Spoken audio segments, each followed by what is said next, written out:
So hello and welcome back to the channel. So it's the start of the bank holiday.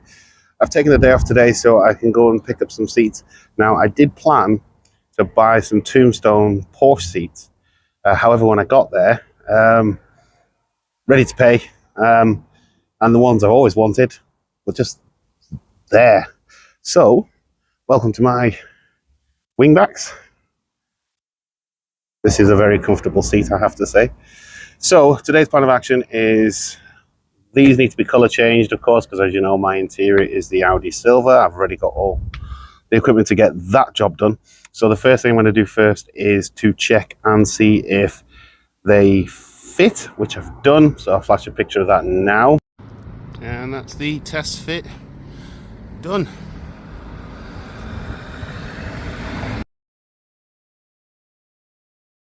So of course I didn't bolt them in for that photograph. I just wanted to test fit that the theory is correct and the fact that these seats just literally fit in the holes, which they do.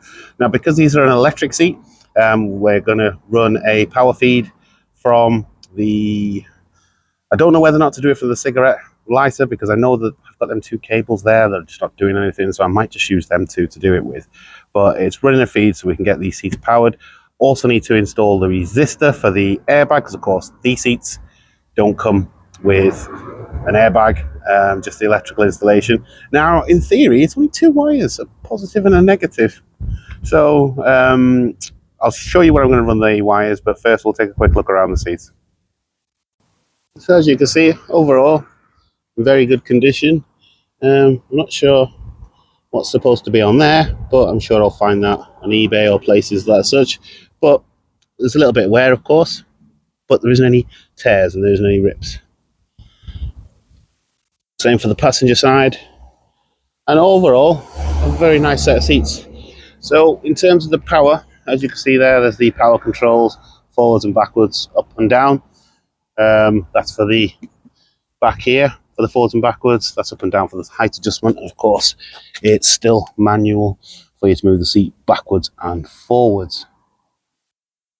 So I saved you the job of seeing the tear down, because of course you see me do it, you've seen a lot of people do it.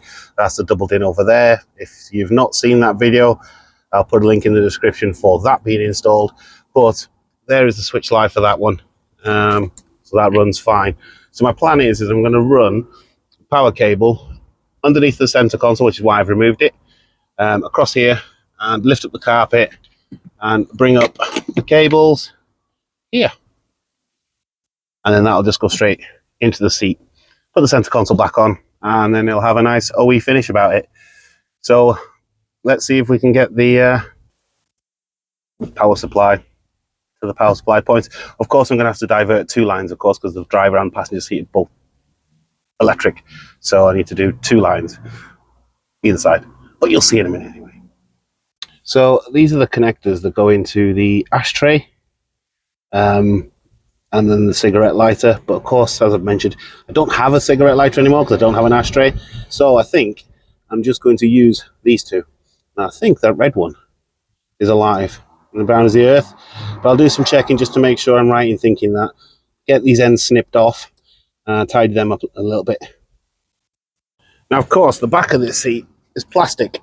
So unfortunately, I don't have the luxury of an airbrush, but there are two ways to do this. You can either do it with a sponge or do it with an airbrush. So I'm just putting on a first coat on here. There are some areas it's starting to highlight there with some scratches, but by the time we put a few layers on there, it should be fine. So yes, I'm going to carry on with my dabber. And of course my trusty 3-in-1. So I'm going to crack on with this, and then we'll come back when it's mostly done. So we chopped the ends off the cigarette lighter. So again, it's always beneficial to try and use existing wiring as and when you can, rather than having lots of extra wires. So we put some nice female ends on there. So this wire chopped off. I need two lengths of this one. One for the driver's side, one for the passenger side, and I'm going to have to split that again, so then that gives two feeds again, so we can put one passenger and one driver side. So get some wires chopped and we'll come back when I've got that plugged in. So that's the connection from the cigarette lighter, well, what used to be. And then what I've done is on this side I've put a double-ended connector on there for the positive and the negative, so that means when I run them from here I can put one in each direction. So we'll get the other ones put in and we'll move forward. So I've chopped this off, which is the passenger side seat, so I just put a block connector on there for that. And these are the two cables I've run through, so we'll do a trial test, see if it actually works before I carry on putting wires in places. It's no good if it doesn't work. So that's that all connected up. So we'll put the seat in position, put the ignition on and see if it moves. So we have ignition. Let's walk back around. So we see there the ignition's on. Come to the seat.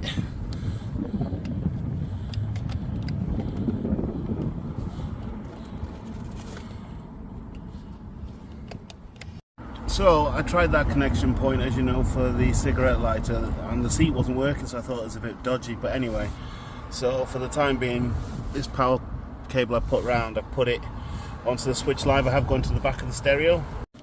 So we've done to switch live, ignition's on, so we'll see if that makes a difference. So forward. Oh, there we go, we have power. Very good. Now I did press up and it went up, but I don't know how it goes down. So in terms of progress, the seats there or thereabouts, that one needs another couple of coats, and then both of them will need sealant as well.